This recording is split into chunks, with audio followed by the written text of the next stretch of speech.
Knuth, who is the president and CEO of Valley Hope. We're continuing our series on Valley Hope and on some treatment centers here around the state of Kansas, dealing with everything we've dealt with, and primarily with COVID. Maybe, Steve, is why we wanted to have some of these conversations. But even before that, your association with Valley Hope and how you've become the president CEO is quite a story. So, could you share it?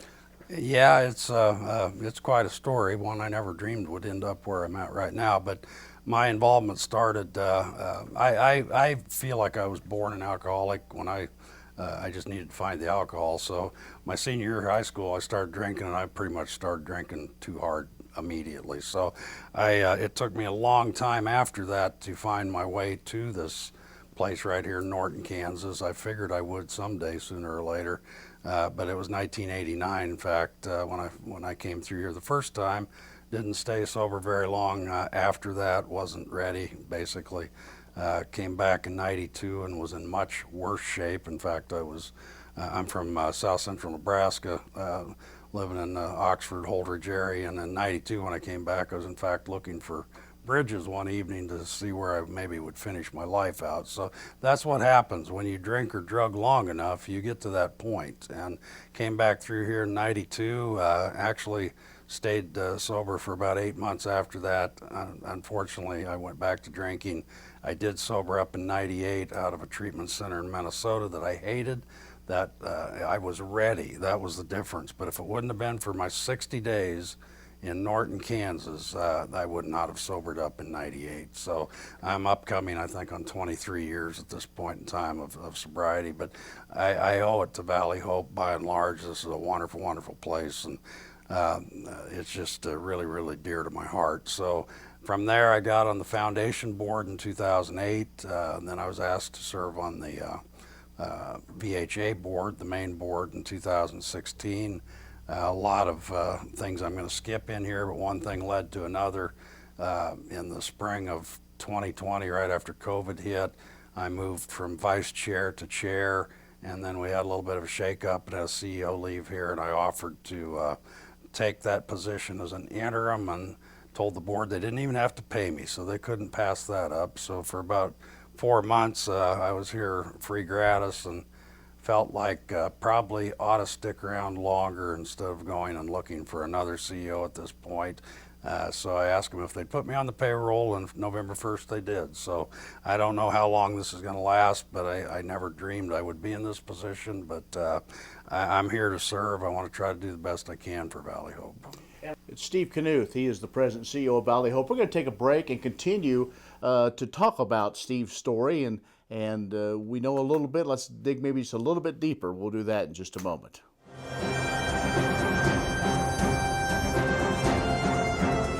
2, 1. And our guest is Steve Knuth, who is the president and CEO of the Valley Hope Association, based here in Kansas. In fact, their home office is in Norton, out in the northwestern part of the state. Steve, you're sharing your story, and I think it's kind of interesting as you know, it wasn't just a one-time shot. You know, it took 2 or 3 times. What finally sealed it? What finally said, okay, this is it? And I'm trying. I'm sure you try every day though to stay sober. But when was it that you finally said, "Okay, I have control"? Well, the control part didn't come easy, but the fact of needing to surrender. Everyone that has an addiction has to hit a point of surrender, and what that basically means is you give up the fight. And ironically, when you give up the fight, this whole thing becomes more doable. For me, I felt for so long that I was smart enough, I could think my way through this, I could kind of manage my own process through this, and it's just it's a simple program that's really damned hard to get your arms wrapped around. And for me, it took 10 years, 3 treatment centers basically, and what got me to the final leg of it, to where I was out of options. Life was miserable. I wanted to die. What few prayers I would say, it was, please God, don't let me wake up in the morning. That was the kind of life I was living. So you just get to a point where I was just out of options. What I was doing wasn't working at all. It hadn't worked for many, many years, and I was either going to die or figure out some other approach to life. Well, you talked about giving up the fight.